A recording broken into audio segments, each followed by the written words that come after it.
Hola, ¿cómo está? What's going on, everybody? Hope you're doing fantastic. In this episode, we're exploring this work of art and traveling to Portugal. Through this painting, I'll touch upon Portugal's rich history, unique architecture, and their remarkable political governance. So stay tuned until the end because this is a journey worth your time.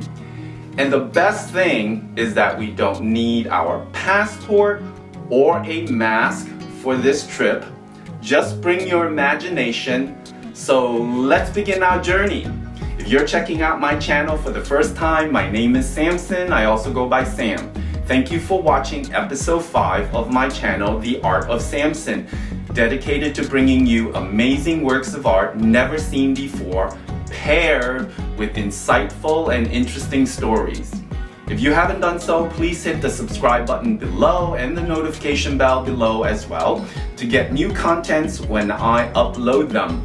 Now, let's look at this fabulous painting I made. This painting here, which I have titled Portugal Cloister, is part 1 of a 2-part series stemming from my visit there in 2019. Its dimensions are 30 by 24 and the medium is oil on canvas. So let's enter this pictorial space and wander around the 4 corners of this painting. By the way, this painting happens to be one of my favorites. So what exactly are we looking at here?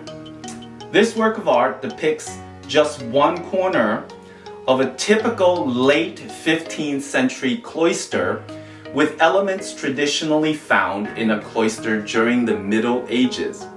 And what are these elements, you ask? Well, let me break it down for you one by one. It's probably easier if I first address the elements in the outer courtyard, also known as the garth. G-A-R-T-H. Well, that's the technical terms they use. And then move on to the open arcade or the covered walkway afterwards. So right away, our eyes are drawn to this highly ornate fountain with a sea monster on top as the water cascades down to its base.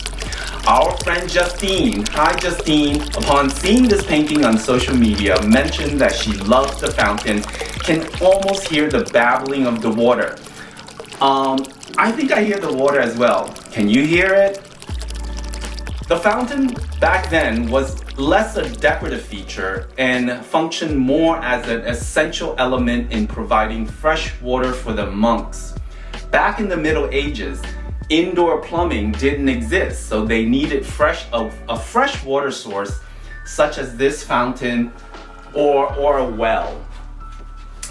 In today's time, the fountain serves more as a photo opportunity for tourists as well as a bird bath for the doves to enjoy a refreshing drink of water. I don't know if you can see, there's some doves hanging around, kind of obscured. Now, flanked on both sides of the fountain are orange trees, which are commonly found in the courtyards of most cloisters. Now, why orange trees and not other fruits, you ask? Well, citrus fruits like oranges and lemons were extremely rare in the Middle Ages and were considered, in today's terms, a luxury item. I think it's fair for me to say that the monks back then were part of the privileged class because they possessed the skills of reading and writing. Most people didn't back then. Be that as it may, I sincerely doubt the monks cultivated the citrus trees as a status symbol, like, I don't know, like a Gucci bag or something. More than likely, they harvested fruits to fend off scurvy, a disease caused by vitamin C deficiency. They also used the oranges and lemons as part of their community service and helped cure scurvy for the townspeople, which certainly helped boost the monks' standing and significance in the community. Now let's focus on the architectural elements depicted in the upper half of this painting. You see some ribbed columns, ornate bases, a skillfully carved religious symbol down here, and breathtaking stone arches. This ferociously decorative style of columns and arches was an architectural movement uniquely to Portugal, and the style is called Manueline, after King Dom Manuel I. Well, who else? Last but not least, we move to my favorite part of the architectural elements, the gargoyles and the grotesques. I just love my ghouls, as you know. You're probably wondering, what is the difference? Well, the difference is that a gargoyle is a scary architectural element functioning as a rainwater spout, and a grotesque is just a sculptural element placed on the structure. Both gargoyle and grotesque have a spiritual purpose to ward off evil spirits, which can be considered an early form of superstition back in the days of the Catholic Church. Now we entered the inner space of the cloister, which is a covered arcade around the courtyard. There is me resting my feet from a full day of walking around, and there is my partner in crime, slightly obscured by the corner column and being his usual inquisitive self, with the travel guide in his hands, learning about the Blessed Virgin Mary statue before him. Oh. Now, back in the Middle Ages, this covered arcade here served multiple purposes, with ample natural light coming from the courtyard.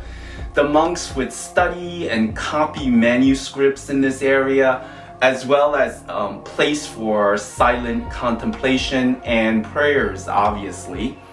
It is also a place for mundane activities like washing clothes at the fountain and hanging them to dry in this area.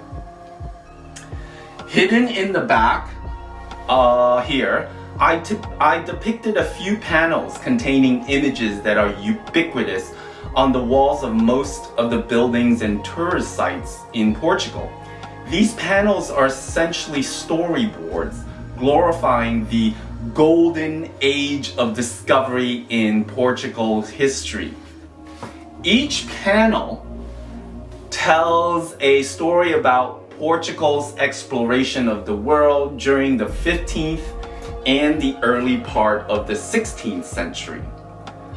For anyone with a set of contemporary eyes, these images may raise some issues about the horrors of, maybe colonialism, imperialism, and heinous oppression on other human beings just for having a different set of values and culture, maybe? Anyway, putting aside the subject matters depicted in the tiles like proselytizing monks, saints, kings, and scenes of conquest, these panels, as a work of art alone, are astonishing to me. The panels typically consist of multiple hand-painted glazed tiles collaged together and stuccoed onto the wall. You can see them all over the country, which is, hey, thumbs up for public art, in my opinion. During their exploration, the Portuguese ships reached all over the world, landing in South America, Africa, India with a presence in Goa, China with Macau, Japan, and even to Taiwan. Yes, Taiwan, which is the reason why the island was formerly named Formosa, dating from 1542, I guess. If you're lucky enough to get your hands on an old map, you will see the island of Taiwan labeled as Ilha Formosa, which is Portuguese for beautiful island. Hey, I'm sold on that description. The country today is a lot different from the past, obviously. When I visited in 2019, just on the surface and pre-COVID, the country was thriving and all the people appeared to be happy. Why? Well, several reasons. Portugal has universal health coverage through its publicly financed National Health Service. Mind blown.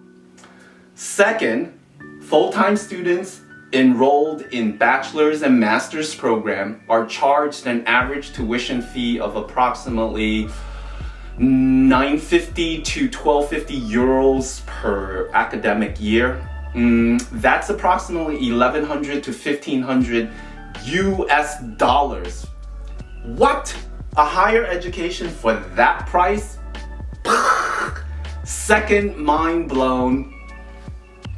And lastly, the current prime minister is a socialist, and they also have a pan political party, PAN, standing for People, Animals, and Nature, represented in their parliament.